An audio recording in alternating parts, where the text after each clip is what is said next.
danu poin posikit ginavoza binuan on nangazanu isoso bisombaino nung kakao ko poin pasi itangaragay inazonu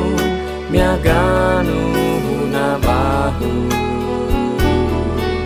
isongno baino sundubanu miyampai dagay mana ako uhanan monitil popo si zonza zikoy mana ngakidiaw nga asapo onu tomoy mo iko humagan sunduban nu akidatu damidaw onu ay zikoy tingadanu tosiman moy kohim pantai no di izikoy it pogi dizon tavasi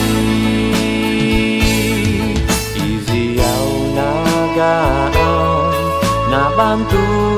om na azo gaom tazaanu no kotumpus umadagay oy kito no babangu doit sinakagon anabaw no dilahan pamanaanza sunduban nu akidatu damidaw onu ay zikoy tingadanu tosiman moy kohim pantai no di izikoy it pogi dizon tabasi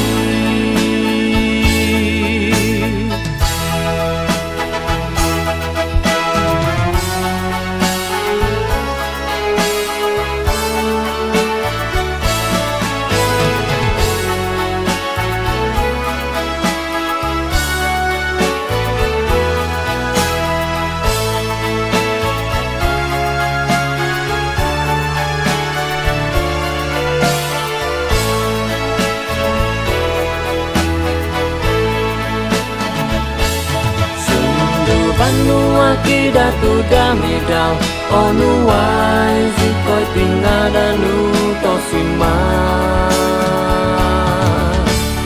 moy kohim pantai no di izikoy it pogi dizon tabasi iziaw nagaan nabantu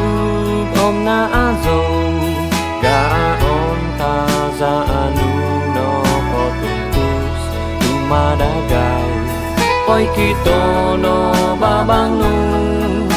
doit sinakagon anabaw no dilahan pamanaanza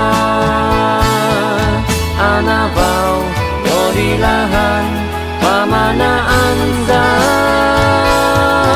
anabaw no dilahan pamanaanza.